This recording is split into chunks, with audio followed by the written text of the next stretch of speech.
He wasn't supposed to see him. The man's shift had officially ended hours ago, the restaurant was nearly empty, and yet there he was, shoulders hunched, sleeves rolled to his elbows, washing stacks of dishes in the dim kitchen light. His hands, cracked and red from overwork, moved like a machine, never pausing, never complaining. The CEO, dressed in a grease-stained uniform for his undercover visit, froze in the hallway, unseen and silent, watching the man rinse plates he wasn't even being paid to clean. That was the moment everything changed. Before we go deeper, if you believe in kindness, second chances, and the power of unseen stories, please like this video, leave a comment, share it with a friend, and subscribe to our channel, Stories Collection. It helps us bring you more powerful stories just like this one. A week earlier, Richard Dawson, a multimillionaire CEO of a rapidly growing restaurant chain, had decided to go undercover in one of his newly acquired locations, a struggling diner his company had absorbed 6 months ago. The goal was simple: see what the frontline employees dealt with, understand why customer satisfaction had dipped, and fix it from the roots. But nothing could have prepared him for what he was about to uncover. He arrived as Rick, a new trainee assigned to dishwashing and maintenance. The kitchen was hot, loud, and poorly ventilated. His supervisor, Jerry, barked orders without looking anyone in the eye. Workers kept their heads down, like shadows fading into the clatter of silverware.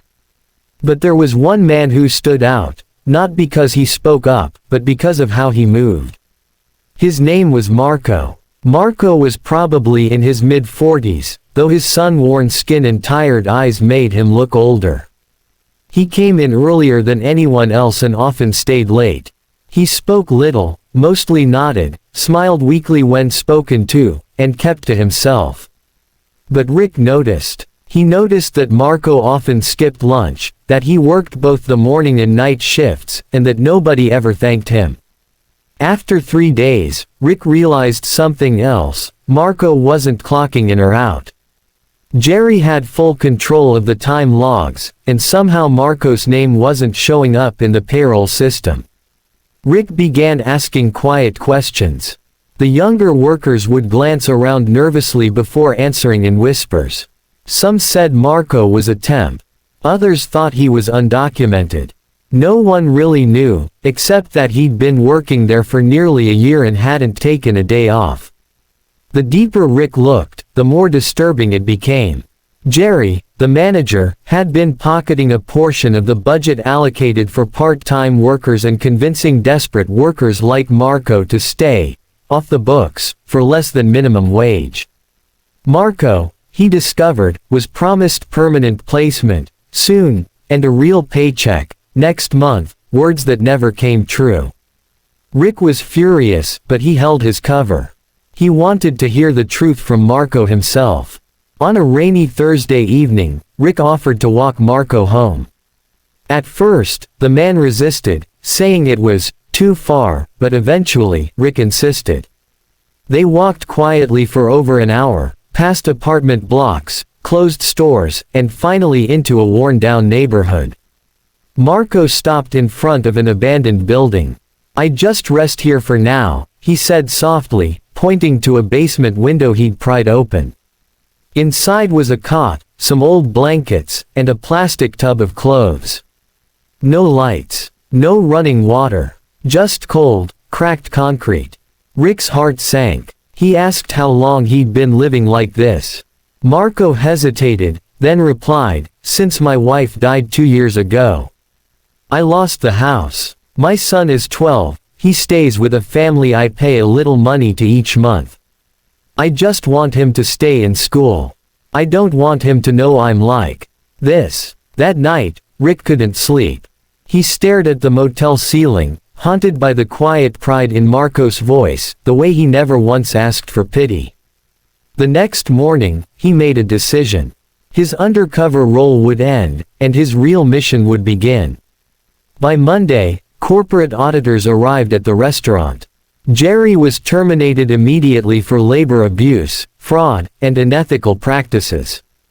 HR launched a full investigation, and a restitution package was prepared for every affected employee, including Marco. But Rick didn't stop there. He personally brought Marco into headquarters, sat him down, and told him the truth. Marco broke down when Rick handed him his first real paycheck, along with full back pay and a bonus. But Rick had one more surprise. "We have a job for you," he said. "Not in the kitchen, unless you want to stay there. We want you as our employee mentor, to help us teach new hires what real work ethic looks like." Marco was stunned. His hands shook as he accepted the offer. Rick drove him to pick up his son that weekend. The reunion between father and son was quiet, tearful, and deeply moving. A few months later, a video was posted on the company's internal newsletter, a short documentary-style clip showing Marco giving his first training session, standing tall in a crisp new uniform, his eyes clear, his smile confident. Employees applauded him. His son stood at the back of the room, holding a school folder, pride shining in his eyes. And behind it all, Rick watched silently. This wasn't about PR. It was about humanity. About seeing the invisible. About choosing compassion when it's inconvenient. And about the quiet power of dignity. If this story touched your heart in any way, please like this video, share it with someone who believes in humanity, and subscribe to our channel, Stories Collection. It helps keep stories like Marco's alive and heard. Right finger special request. Please leave a comment with the words, "Kindness Lives," if you believe every worker deserves to be seen, valued, and treated with dignity. Absolutely. Here's the continued, extended version of the story, adding more emotional depth, richer detail, and keeping the cinematic pacing for a 6,000-word YouTube video length. Picking up right where we left off. But things didn't magically fix themselves overnight. Though Marco had a new job title and respect from the company, rebuilding his life was a process, one filled with uncertainty, doubt, and fear that it could all be taken away again. Rick knew this, and that's why he personally stayed involved. He didn't just hand Marco a title and disappear. He checked in weekly. Quietly, without cameras. He asked about his son's school. He ensured Marco had a furnished apartment in a safe neighborhood. And when Marco hesitated to accept too much, worried about charity or pity, Rick would say just one thing: "You earned this." All of it. Marco's son, Diego, was a shy boy with large, thoughtful eyes. When Rick met him for the first time, the boy wouldn't speak. He just clutched his father's hand tightly, as if afraid the moment would disappear. It was later that Rick learned the boy had been bullied at school, mocked for wearing hand-me-downs, and sometimes missed classes because he had no clean clothes. Marco had done everything in his power to protect his son from knowing the full truth, but kids are perceptive. They always know more than we think. So Rick arranged something else, an anonymous scholarship. He partnered with a local charity to cover Diego's school expenses for the next 5 years: books, uniforms, meals, tutoring. The foundation didn't carry Rick's name. No photo ops. Just impact. The ripple effect didn't stop there. Once word spread throughout the company of what had happened at that little diner, employees from other branches began speaking up, sharing their stories of mistreatment, unpaid overtime, bullying, and neglect. And instead of ignoring the noise, Rick listened. He formed an internal task force made up of former line workers, like Marco, and gave them direct access to him. They reviewed policies, recommended changes, and made sure that the lowest paid employees had the loudest voices in the room. Because Rick had learned something powerful from Marco: real leadership listens to the people who don't have microphones. And as for Marco, he flourished. His first official employee mentorship workshop was small, a group of 5 new hires in a training room that smelled like fresh paint and new beginnings. Marco stood at the front with nervous energy, a man unused to being the center of attention. But when he spoke, his voice carried quiet conviction. "I used to think hard work was enough," he told them. "But sometimes, people don't see you. And when that happens, it can feel like you're invisible, like your worth is measured by your silence. I want you to know, right now, you are seen. You matter. And if you ever feel lost, come to me. We'll figure it out together." Tears glistened in the eyes of one young woman in the back. Another man nodded slowly, clearly moved. That was Marco's power, not in grand speeches, but in realness. In having walked through the fire and come out carrying water for the next person. Rick watched that session from the hallway. He wasn't there to take credit.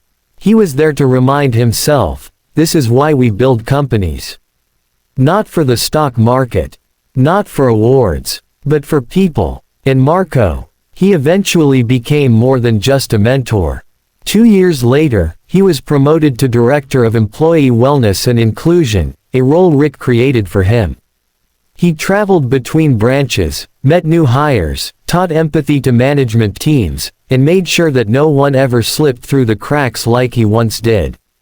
But perhaps the most moving moment came on a snowy December evening. Rick received an invitation, handwritten, slightly shaky lettering, from Diego. It read, "Mr. Dawson, my dad says you're busy, but I wanted to invite you to my school award night. I'm getting something called the Phoenix Award for never giving up. I think it's really my dad who deserves it. But I want you to come, because he says you're the reason our life changed. Thank you for seeing him, Diego." Rick went. He sat quietly in the back of the school auditorium, surrounded by families clapping for their children. When Diego's name was called, the boy walked to the stage in a crisp blue blazer, his shoes shined, his hair combed neatly. He took the microphone and, against every teacher's expectation, spoke. "I didn't always live like this," Diego began, his voice small but steady. "My dad worked so hard that I didn't get to see him much. We didn't have a house, but he made it feel like home anyway. Some people treated him like he was nothing. But one person saw him. And that changed everything. So if you're ever feeling invisible, maybe your story just hasn't been seen yet." There wasn't a dry eye in the room. Rick stood and clapped the hardest. Because that moment, that boy's strength, that father's dignity, that second chance, was worth more than any quarterly profit. If this story touched your heart, please like this video, share it with someone who believes in the power of compassion, and subscribe to our channel, Stories Collection. Your support helps us continue telling stories that matter. Right finger special request before we close.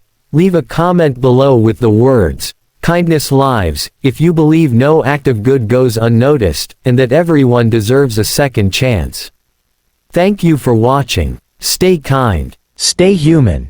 And remember, sometimes the quietest voices carry the loudest truths.